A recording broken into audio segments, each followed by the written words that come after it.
the village of Imber, on Salisbury Plain in Wiltshire, the people were given 47 days to pack up and leave, and none of them ever came home. The date on the record is the 1st of November, 1943. The War Office called a meeting. 47 days' notice. The pub, the Church of St. Giles, the school, the cottages, all of it handed over so the American army could rehearse street fighting before the D-Day landings. The villagers were told plainly that they could return once the war was won. They believed it. The war was won. They were never let back. That is the promise in writing, and the promise broken. And it is where this list begins. 10 English villages emptied by official order and never lived in again. Strongest first, strangest last. The record every time, the real name, the real county, the real dates, and then, clearly marked, the story people tell. Number 1, Imber, in full. The record. The land here had been quietly bought up by the War Office since 1932, cottage by cottage, so that by the time the notice came, most of the village already belonged to the army. In 1943, it was cleared completely, and it has never come out the other side, because Imber still sits inside a live firing range today. St. Giles is looked after and open to the public a handful of days a year. The rest is closed. Shell-scarred walls, roofless shells, a lane you cannot walk down. A village kept behind a red flag. That is the record. This is what people say. Locals tell of an old man, turned out of the only home he had ever known, who died just weeks after the eviction. Of a broken heart, the story goes. That is the story. The register gives a death. It does not give a broken heart. I'll leave it where the village leaves it. This channel names the parish, the date, and the source, every single one of these 10. Now, number 2. Number 2, Tyneham, in Dorset, requisitioned in December 1943 for the Lulworth Gunnery Ranges. The same wartime logic, a coast this time instead of a plain. The people left in a hurry, and the last villager to go pinned a note to the church door. It asked the soldiers to treat the houses kindly and said the people had given up their homes to help win the war and hoped to return one day. They did not return either. The note is the thing that stays with you, not a curse. A request, politely made, to be careful with a place that was already lost. Number 3, Martle Green in Cumbria. This one wasn't taken by an army. It was taken by water. In 1935, the valley was flooded to raise the Haweswater Reservoir and feed the taps of Manchester. The last service in the Church of Holy Trinity was held before the walls were dynamited. The building brought down deliberately, so no roof or spire would break the surface. But the fields don't stay hidden. In a dry summer, when the water drops, the old stone field walls come back, and the pack horse bridge lifts out of the mud, exactly where the maps say it should be. Number 4, Derwent, in Derbyshire, submerged under the Ladybower Reservoir between 1943 and 1945. And here is the image to carry with you. For years afterwards, the spire of Derwent Church stood alone above the water, a stone finger pointing up out of a lake where a village used to be. It became a sort of pilgrimage. They finally demolished it in 1947 because people kept trying to reach it. A whole village under a reservoir and the church spire still standing above the water. Hold on to that image because it happens more than once on this list. Numbers 1 to 4 were taken by armies and by water. Number 6 was taken by neither. The folklore says the sea simply swallowed Hall Sands in Devon, one night in January 1917. The folklore is wrong. What actually emptied that village was a signature on a Board of Trade license, and the paperwork still exists. A signature on a Board of Trade license. Before we reach it, number 5, because the coast has more than one of these. Number 5, West Combe on the South Devon shore. It never made a headline. There was no siren, no eviction day, no note pinned to a church door. Just the slow squeeze of a working coast, range, tide, and a landlord with better use for the ground. The cottages emptied one by one.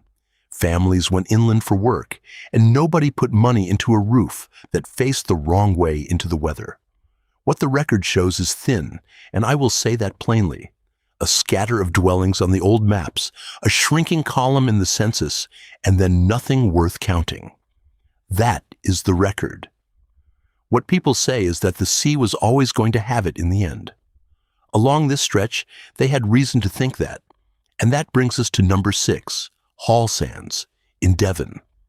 Here is the story first, the way it has been told for 100 years. One night in January 1917, a great storm came up the channel on a high spring tide. The waves went straight over the seawall and into the front rooms. By morning, the village was matchwood, and the people climbed the cliff in the dark with what they could carry. The sea simply took it. That is what people say. Now the record, and the record is stranger than the story. Between 1897 and 1902, the Board of Trade licensed contractors to dredge shingles straight off the beach at Hall Sands, not from some distant bank, from the beach the houses stood on. That gravel went to build the great naval dockyard at Keyham, at Devonport, a few miles up the coast. Ship after ship of shingle, lifted from under a living village, carried away to make walls for the Royal Navy. And the beach did what a stripped beach does. It dropped, several feet in a handful of years. The shingle bank that had stood between Hall Sands and the open sea for centuries was simply gone, hauled off by the barge load. So, when the tide and the storm came in 1917, there was nothing left to break them. The sea did not force its way in. It walked in. By the end of that winter, all but one of the houses were gone. Read that again in your head. Not a curse. A license, a date, and a dockyard. That is the one that should keep you up, because the odd part is not a ghost. The odd part is that a village was destroyed to build a dockyard, and the paperwork proves it. The order was in writing. Somebody signed for the gravel, and the signing is why the houses are ruins on the shingle today, with one lone survivor still standing above the wreck of the rest. Before the next one, stop for a second. What you just heard about Hall Sands makes far more sense next to the dredging license and the dates, the places, the records, the sources. I put all of it into a written document. It's linked below and the QR code is on your screen. Take 5 seconds, grab it, and come back. Now, number 7, Ashopton in Derbyshire.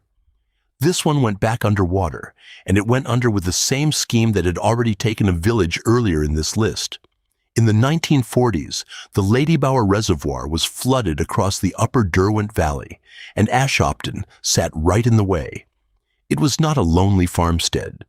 It had an inn, the Ashopton Inn, and the main turnpike road ran through it, carrying carts and travelers up the valley. All of it was cleared, and then the water came up over the lot. The inn, the road, the bridge, under the reservoir now, and they have stayed under. In the driest summers, the mud shows a little of what is down there, and no more. But numbers 8 and 9 were not taken in a day. One was let to fall by a single man who bought the land and turned the people out for sheep. The other took 200 years to die, and only its roofless church is left standing on a Yorkshire hillside. Warham Percy, the village whose bones rewrote what we thought we knew about how villages end. Let to fall by a single man. Number 8, Snap in Wiltshire. No army came for Snap. No engineer raised a wall of water over it. What emptied Snap was a purchase. Around 1900, a farmer bought up the land around the little village on the downs and turned it over to sheep. Sheep do not need a school or a bakehouse or a row of cottages. So the cottages emptied, one household at a time, as tenancies ended and no new ones were offered. By the First World War, there was almost no one left. The roofs went. The walls slumped. The rain finished the job. That is the record. Depopulation by ownership, plain and legal, written into the way the land changed hands. What people say is that the last families were pushed out, that the place was killed for wool. And the truth is not far off. Walk the sheep pasture today, and you will find low green ridges in the grass, the footings of houses, the line of a lane, the outline of a village pressed flat under the turf, a place you can only really see when the light is low and picks out the bumps. Number 9. Warham Percy, in Yorkshire.